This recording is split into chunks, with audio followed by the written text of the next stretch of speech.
this is, we're going to derive some, the derivation of double angle identities. This is in section, this is 4.4 in our textbook. And our goal for today is to get an expression for sine A plus B, where A and B are angles, as well as getting an expression for cos. Okay. And when we're going to start off with a unit circle. And just to recap the stuff that we kind of already have been doing, if we have a unit circle and we put for any angle A, okay, well, we can work out that this side length is sine A, and this side length is cosine A. And similarly, if we just change that over to an angle B, that exact same thing is going to happen.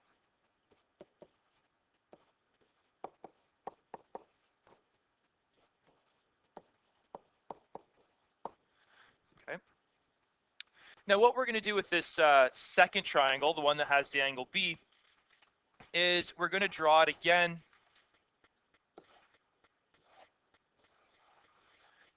And we're going to keep that triangle the exact same. We're just going to rotate it up.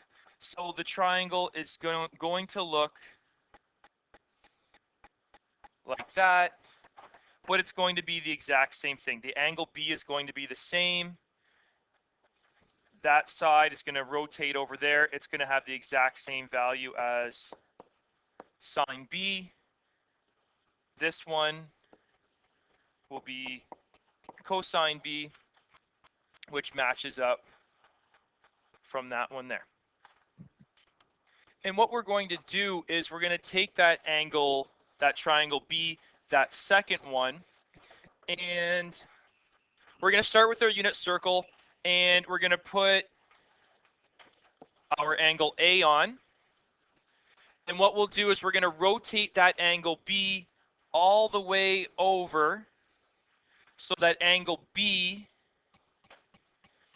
is measured starting from the hypotenuse of triangle A. Okay.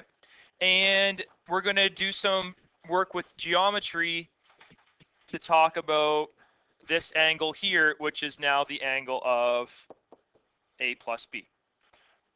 Okay, so from here, we're just going to jump over to a picture of what I've been talking about. So this is a unit circle of radius 1, and we have triangle A, and we have triangle B been rotated.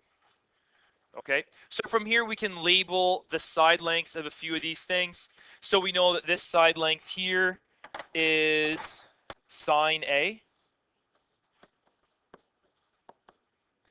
And the one all the way across the bottom is cosine A. I'm just going to give some room there. So that cosine goes from here and measures all the way to there. From the triangle B that's been rotated, we know that this side length here is sine B. And the distance from the origin to this point here is cosine B. Now we have a couple extra lines drawn in. We have this line that starts right here and ends right here.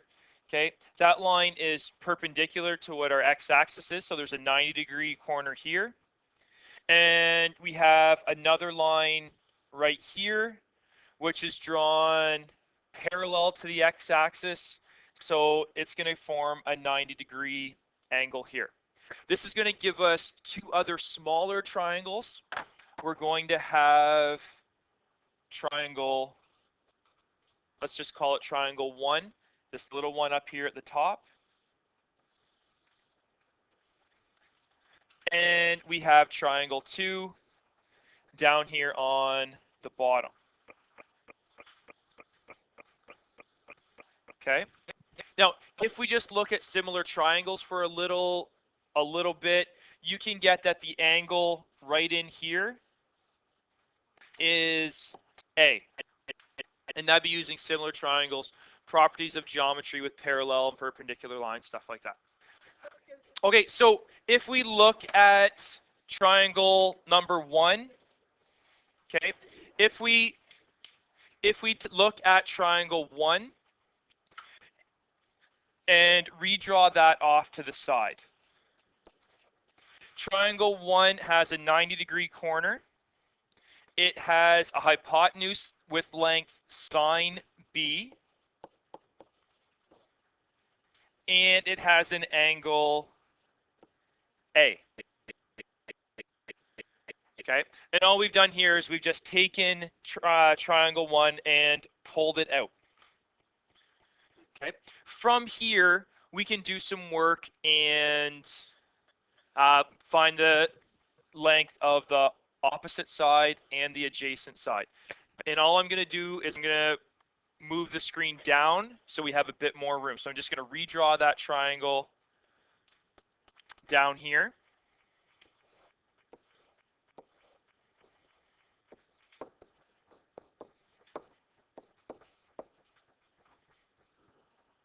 Okay, so if we're trying to find the opposite side and the adjacent side, we could say that sine of angle A is the opposite over hypotenuse. We know that the hypotenuse is the sine of B. So we can rewrite that the opposite side length is going to be sine A times sine B.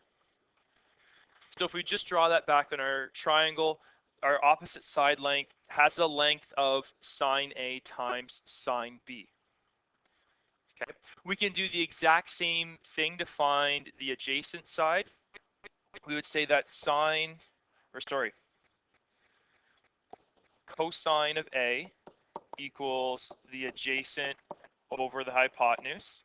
We know the length of our hypotenuse is sine B, so it would be cosine of A equals the adjacent over sine B. So our adjacent side has a length of cos A times sine B. So we could put that in there.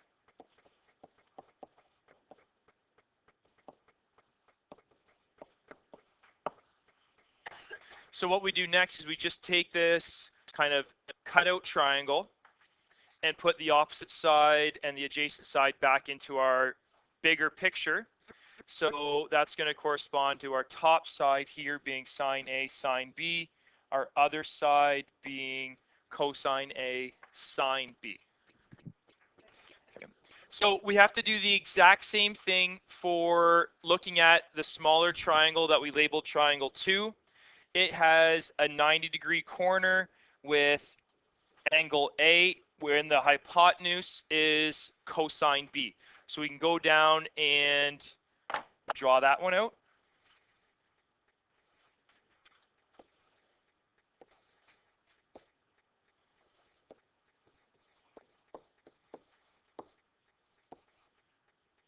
And we're looking to solve for the opposite side and the adjacent side. Then we can start off and we solve them the exact same way. So sine A equals opposite over hypotenuse. The hypotenuse in this case is cosine B.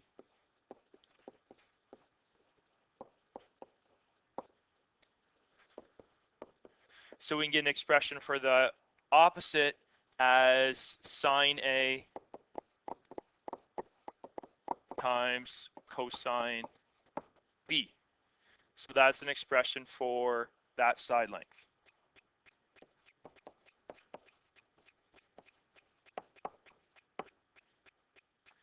And the same thing for the adjacent side. We can say that cosine of A adjacent over hypotenuse, cosine of A adjacent over cos B. So our adjacent side is cos A times cos B.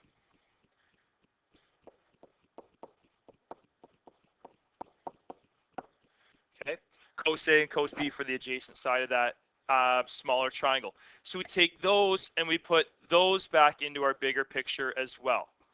So along the bottom here, we have cos A, cos B for the adjacent side.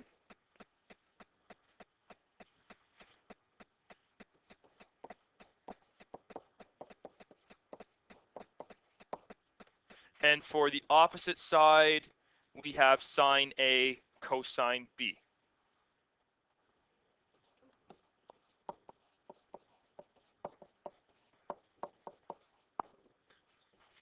So from triangle 2, the work we did at the bottom, we can find out the side lengths for the opposite and adjacent side. And now we're ready to kind of put it all together. What I'm going to do is just going to jump over to a different circle because this one's kind of a little bit messy, as you can see. Okay, so if we go from here and just copy down the lengths of the sides that we're going to need. Okay, so we have this one is sine A, sine B at the very top.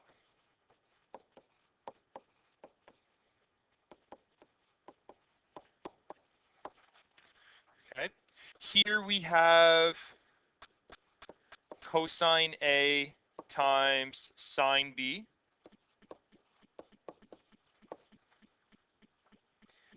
This one is sine A times cosine of B. And this whole thing across here is cos A, cos B.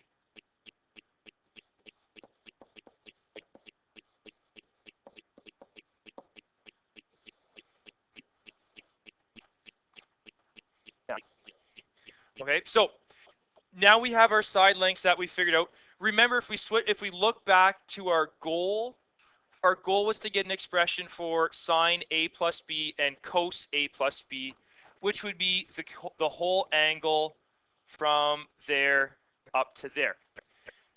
Now, if we do this, we have a point from our origin out to our circle. This is a unit circle, remember, so this length is 1. What we can do now is drop a line straight down from that point of intersection to the x-axis. That's going to make a 90-degree corner. And now we have a triangle for the angle A plus B. Because of the work we've already done, we can get an expression for the side length for the opposite and the adjacent.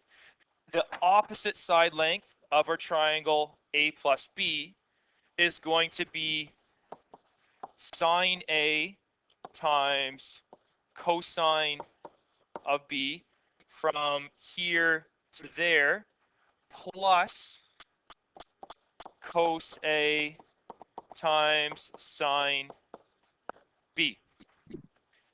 We can get an expression for the adjacent side of our angle A plus B, and that's going to be cosine A cos B, the distance from here to there, minus sine A sine B, the distance from there to there. So this side length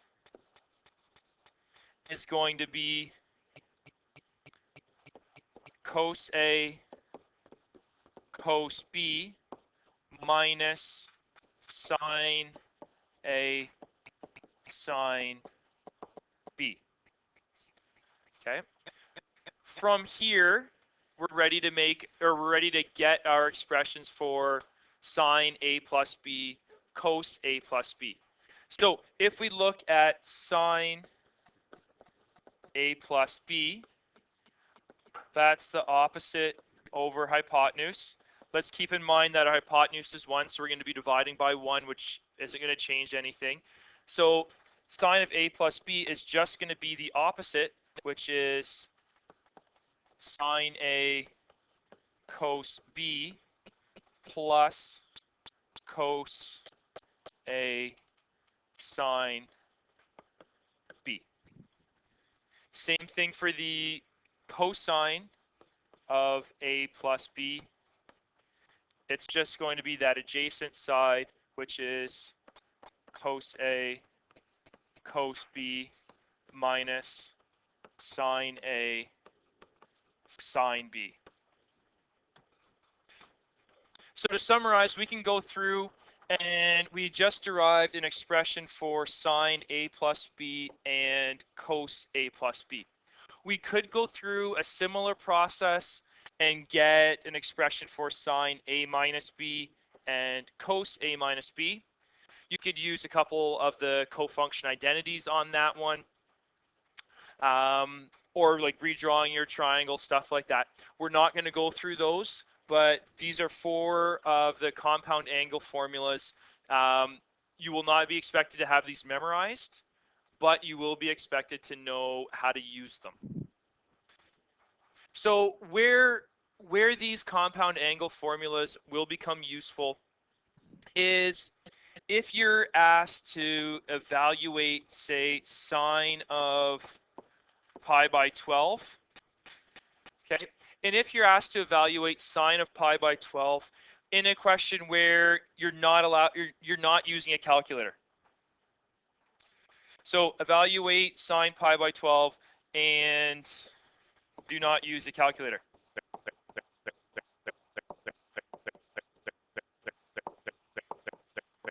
Okay? So if you're asked to evaluate sine of pi by 12 without using a calculator, what we're going to have to do, sine of pi by 12, or pi by 12 is not one of our special triangles. Okay, so we don't have those values memorized. What we'll have to do is see if we can express pi by 12. Can we express it as a sum or a difference of special triangles, of special angles? So we're going to take pi by 12 and say, all right, can we express that as a sum or a difference of special triangles? It'll be different, or special angles, and there'll be different ways that you can get this. There's more than one way. So what you could say is that, well, we have our special angles of pi by 4, and because we're dealing with a denominator of 12, that's going to be equivalent to 3 pi over 4. And we have a special angle of pi by 3. Well, that's equivalent to 4 pi over 12.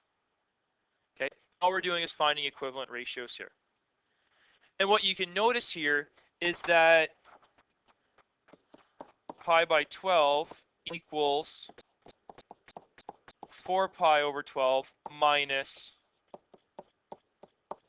3 pi over 12.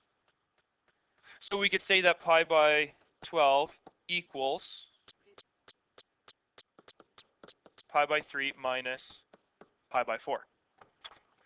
So we can now write sine of pi by 12 is the same thing as sine pi by 3 minus pi by 4. Well, we can go up to our cofunction identities, and we can use, we find this one. That is an expression for sine of A minus B. And we will go and we'll write it down. We'll say that sine of A minus B equals sine A cos B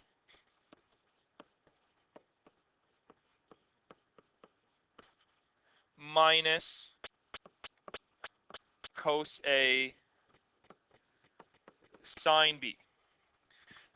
In the example we're working with, A is pi by 3 and B is pi by 4.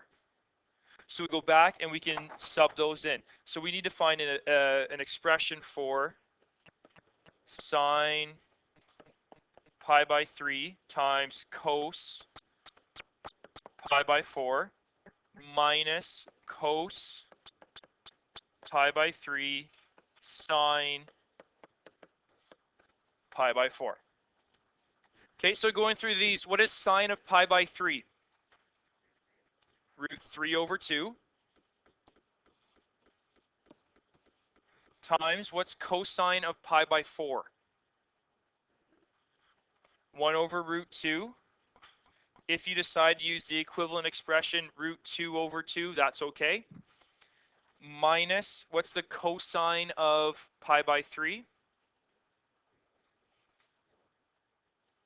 Cosine of pi by 3 is 1 over 2, 1/2.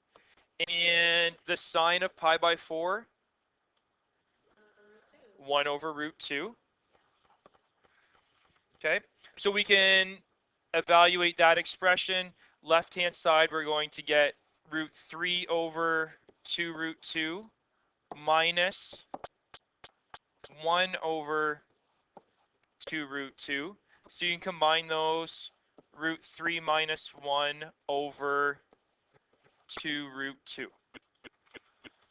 So this is an expression, this is an answer for sine of pi by 12.